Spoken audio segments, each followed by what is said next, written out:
తెలంగాణ పట్ల ప్రధాని మోదీ వివక్షత చూపిస్తున్నారని ఆరోపించారు టీపీసీసీ చీఫ్ రేవంత్ రెడ్డి. మోదీ దేశానికి ప్రధానమంత్రి లేక గుజరాత్కు ప్రధానమంత్రి అని సందేహం వ్యక్తం చేశారు పీసీసీ చీఫ్ రేవంత్ రెడ్డి. విభజన సందర్భంగా తెలంగాణ ప్రజలకు ప్రధాని మోదీ ఏం భరోసా ఇవ్వలేదని, పార్లమెంటు సాక్షిగా ఇచ్చిన హామీలనే నెరవేర్చలేదని ఆరోపించారు. తెలంగాణ పట్ల ప్రధాని మోదీ వివక్ష చూపుతున్నారని, తెలంగాణకు రైల్వే కోచ్ ఫ్యాక్టరీ ఎందుకు ఇవ్వలేదని ప్రశ్నించారు. తెలంగాణ రాష్ట్రం ఏర్పాటును వ్యతిరేకించిన మోడీ పర్యటనను కాంగ్రెస్ తీవ్రంగా ఖండిస్తుందని అన్నారు రేవంత్ రెడ్డి. ఇది రాబోయే ఎన్నికల్లో ఓట్లను చీల్చి బీఆర్ఎస్ ను గెలిపించేందుకు బీజేపీ ప్రయత్నిస్తుందని రేవంత్ రెడ్డి విమర్శించారు.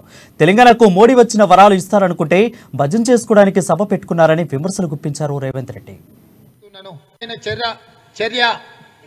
దానికోసం డీకే అరుణ గారు, జితేందర్ రెడ్డి గారు ఈ తెలంగాణ ప్రజలకు క్షమాపణ చెప్పాలి. ఈ పర్యటనలో వివేక్ వెంకటస్వామి గారు కావచ్చు, లేకపోతే విజయశాంతి గారు కావచ్చు, విశ్వేశ్వరరెడ్డి గారు కావచ్చు, చాలా మంది గైరాజరైందని పత్రికలలో వచ్చింది. ఇంకా ముఖ్యమైన నాయకులు రాజగోపాల్ రెడ్డి గారు లాంటి వాళ్ళు.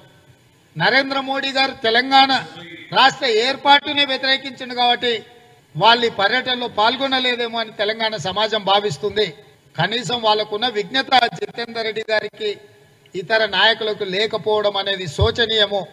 మీరు తెలంగాణ పౌరులు కాదా అని చెప్పి నేను వాళ్ళని అడుగుతున్నాను.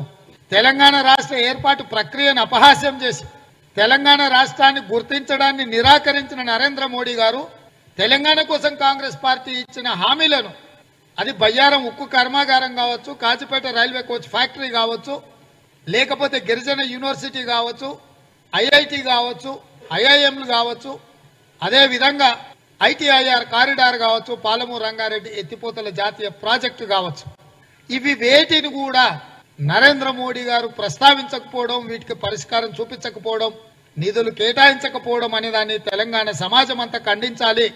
అలాంటి నరేంద్ర మోడీ గారికి ఇలాంటి సభను ఏర్పాటు చేసిన భారతీయ జనతా పార్టీ నాయకులు